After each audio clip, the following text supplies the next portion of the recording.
ان کے پہلو بچھونوں سے الگ رہتے ہیں،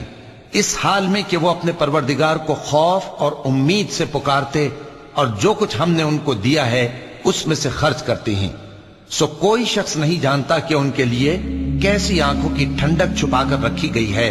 یہ ان اعمال کا صلہ ہے جو وہ کرتے تھے۔ بھلا جو مومن ہو وہ اس شخص کی طرح ہو سکتا ہے جو نافرمان ہو؟ دونوں برابر نہیں ہو سکتے۔ جو لوگ ایمان لائے اور نیک عمل کرتے رہے ان کے رہنے کے لیے باغ ہیں، یہ مہمانی ان کاموں کی جزا ہے جو وہ کرتے تھے، اور جنہوں نے نافرمانی کی ان کے رہنے کے لیے دوزخ ہے، جب چاہیں گے کہ اس میں سے نکل جائیں تو اس میں لوٹا دیے جائیں گے،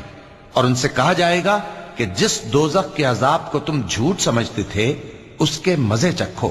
اور ہم ان کو قیامت کے بڑے عذاب سے پہلے دنیا کے عذاب کا بھی مزہ چکھائیں گے، شاید وہ ہماری